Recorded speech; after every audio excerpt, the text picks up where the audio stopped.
That's a fucking fish, dude. Dude, that's a fucking fish. Woo! You're the man with the bridge shit.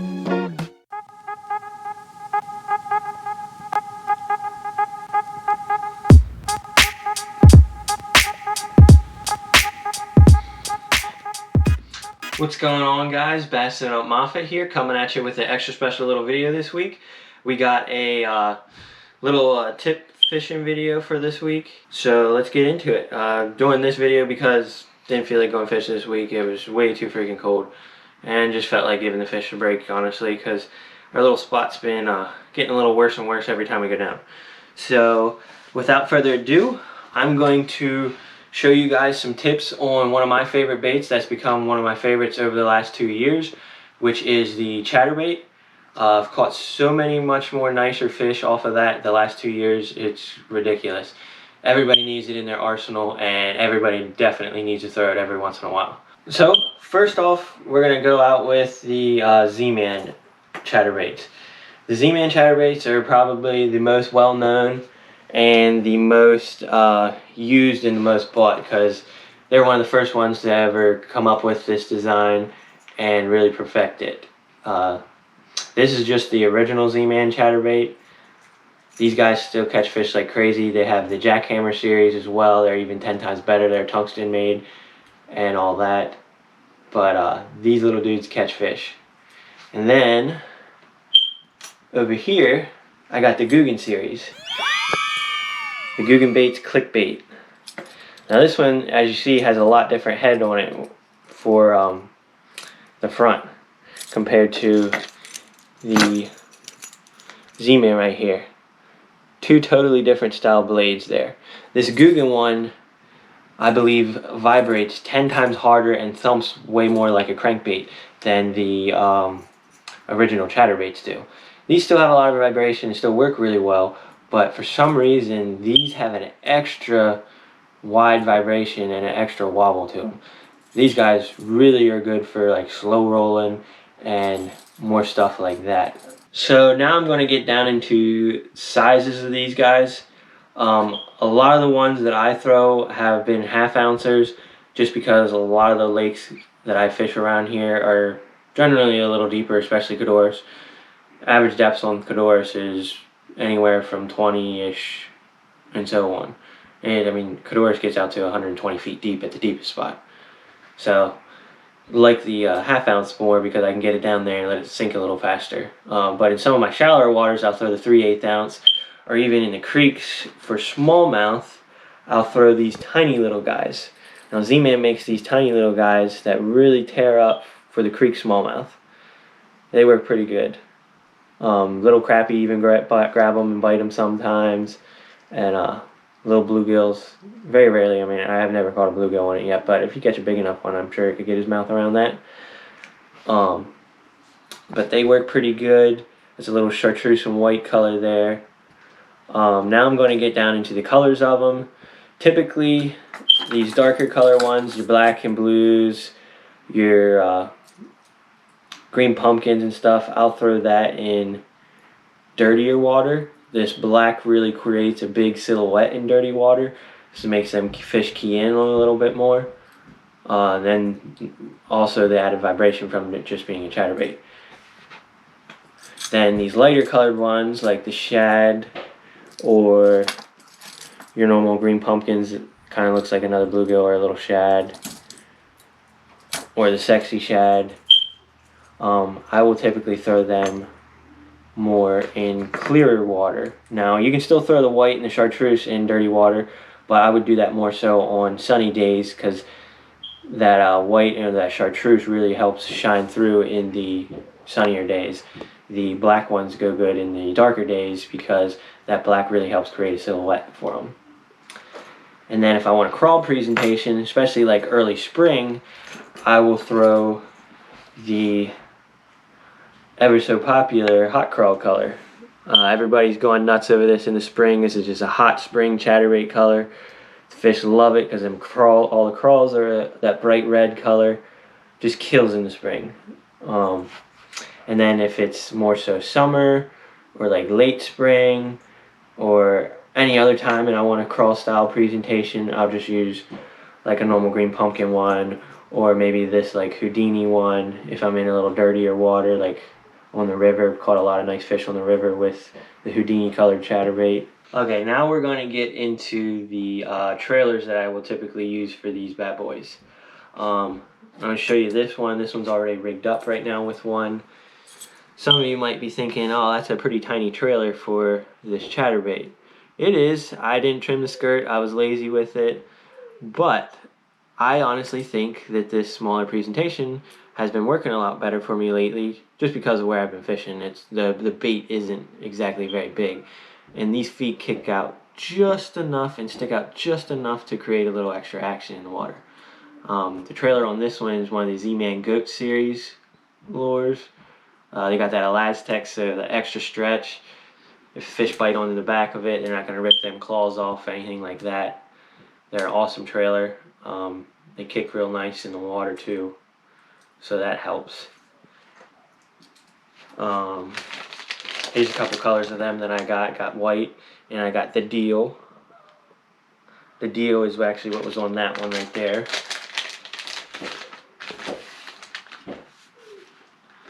Then, if you want a more subtle trailer, you can go to one of these ZMan Razor Shads. They're more of a shad style, almost like a fluke, but they are jointed in the center, so they have a lot of extra kick and wobble while they're on the back of that chatterbait. And not to mention again, they're that Elastec, so you can sit there and stretch on these and the fish can sit there and grab a hold of it and it doesn't rip, so saves you your plastics a little bit. It's a nice thing about ZMan stuff. But these are awesome for representing a bait fish profile, and if you want a more subtle presentation. Then next up, for more bait fish colored kind of presentations, if you want a little bit more kick or thump off the back of your chatterbait, I'll throw a swim bait on the back of it sometimes. The Kitex are one that I'll use big time just because they're a nice little small profile, and the tail doesn't provide a crap ton of drag, so it doesn't mess with the blade of the chatterbait. That's another thing you want to pay attention to with putting swim baits on the back of these. Sometimes if you put a big old boot tail on the back, it will mess with the way the blade runs through the water, and you won't feel quite as much drag as you're reeling it, which means your chatterbait's not doing exactly what you want it to do. So you gotta watch for that. But I'll use these Kitex and these Guggenbait Saucy Swimmers sometimes on the back if I want to make it look like that in a little shad kind of presentation and have a little more action, a little more kick to it. I'll throw one of them guys on there. Then, next, we are going to get into our crawl presentations. Here I got the Guggenbait's Kraken crawls, and here I got the Strike King Rage crawls. Both work great, both have a great crawl presentation. I'm just going to pull one of these out of here quick and show you what they look like a little closer, if you haven't already seen them already. These are the Rage crawls. Those crawls flow really freely in the water. They have this little cupped on the back just to help kick water. The water will go against that and these crawls will flap a whole lot. And on the back of a chatterbait, that's awesome. And you can sit there for fishing a crawl style chatterbait. Sometimes you can jig it and pop it almost like a jig, and it'll vibrate as you're going up and down a lot of times. Sometimes that works really good if you want to do a crawl style presentation. You can steady retrieve it too, real slow on the bottom. What I really like to do is creep it real slow on the bottom, have it ticking off of stuff, almost like a crayfish is actually skirting across the bottom. That seems to work really, really good around here a lot of different times, especially in the spring. Spring, you know, they're tearing up crawfish like crazy. Next, we are going to get into my setups for throwing these. There's two different applications or rods that I will use for throwing these different times. It just depends on where and what I'm fishing on which one I'm going to throw it on, honestly. The first one that I like throwing and catching them on a lot is the Enigma Titanium Series Phenom. This is the older Gen 1 series. The new ones are a lot cooler looking, kind of like this one I got in the back. It's got all that inlay in it with the kind of cool bright green electric look. The new ones look a lot cooler.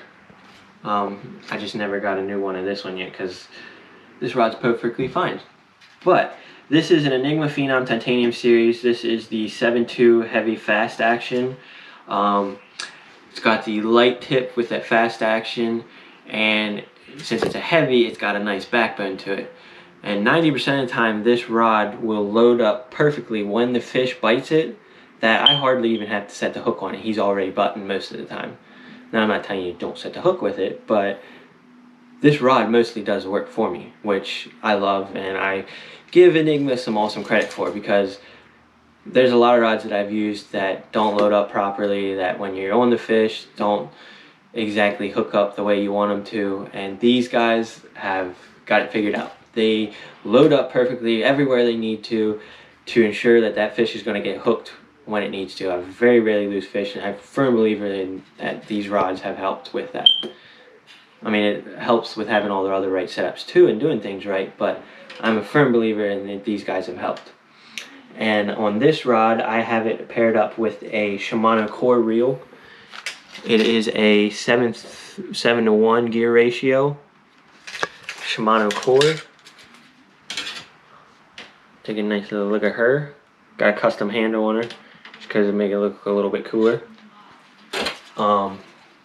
Generally like the 7 one there just because in a faster application I can sit there and I can start cranking and start reeling that extra line up a lot faster, which is nice with the chatterbait sometimes when you want to fish it pretty fast. Then my other setup I will throw chatterbaits on is this Enigma Titanium Series Phenom, the Gen 2 series. Like I was saying, this is the new model. These look so much cooler. This I have paired up with a Shimano Scorpion 7:2:1 gear ratio. This rod is a 7.3 medium heavy fast action. Perfect for spinnerbaits and the little crankbaits and chatterbaits. Like I said, it pretty much sets the hook for me, even with this one.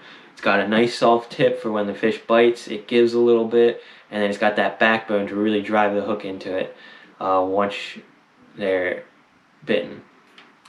But really like that for when I'm fishing more around grass with the chatterbait, and when I want to rip it through the grass a little bit more and stuff like that. It just helps having that little bit heavier rod to rip it through the grass a little better. But that's the rod I'll throw that on. And let me just tell you real quick what I do and how I use these chatterbaits typically. A lot of these fish that I've caught recently on these, I'm learning that the more you tick these chatterbaits off of whatever is on the bottom of the lake, whether it be rocks, grass, logs, whatever, any kind of cover like that, if you can bounce it off of that cover and reel it just slow enough that you can feel it bouncing off of all that stuff down there, that it makes the fish react a lot better to the lure. Just like anything that's crawling down in the water. 90% of your bait fish or your crawls that are trying to get away from a bass or a predatory fish, or even just trying to dart across the bottom, a lot of times they're bouncing, running around from rock to rock, to cover to hide from the fish. So in a way that creates and makes it look more realistic to the fish. So I'm a firm believer in helping that works, and I've learned that slowing down with these guys, not just throwing it out there, ripping it in as fast as I can, really helps me catch more fish. So if you guys slow down a little bit with these guys, tick them off the bottom, tick them off the cover a little bit, I guarantee you're going to catch more fish, and you'll probably definitely catch some bigger fish, because for some reason whatsoever, whether it's the vibration that these guys put off or the action or whatever it is, and maybe even be the profile. These kind of have a decent sized profile to them too, but for some reason they catch bigger fish and they're better at making big fish react to them. So here's a couple of my nice fish that I've caught on the chatterbait. Hope you guys have enjoyed this video so far. Check them out.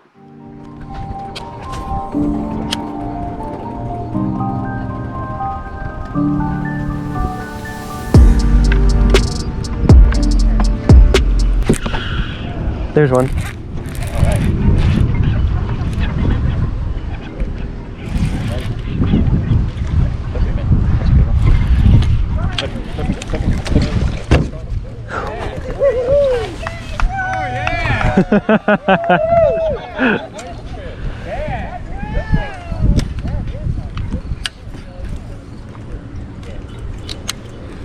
Look at that big old thing. Picture? Yeah. Hey, what kind of bait are you using? That was a chatterbait. Huh? Chatterbait.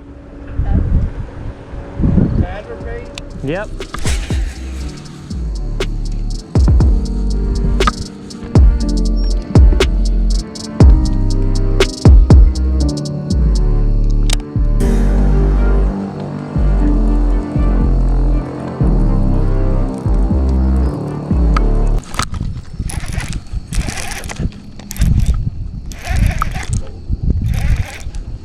Big one, guys, big one.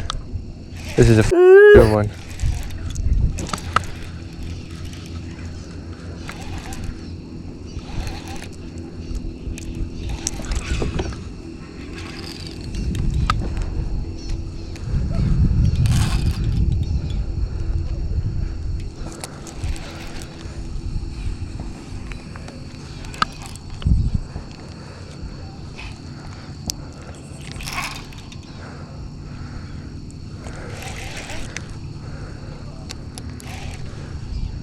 And guys, whatever this is big.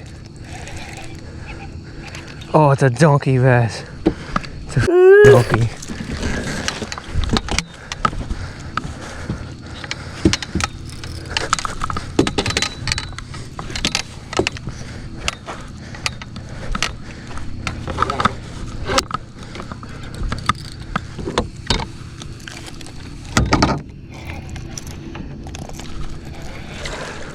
Oh, it's a striper. It's a big old striper. Look at that, guys. Big old striper.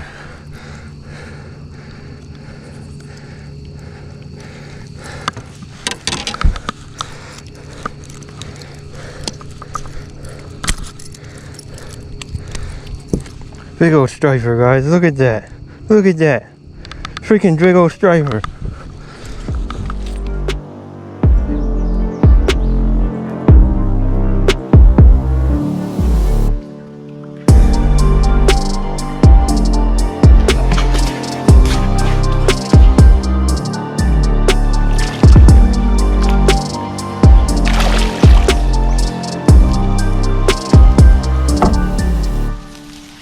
Freaking tank.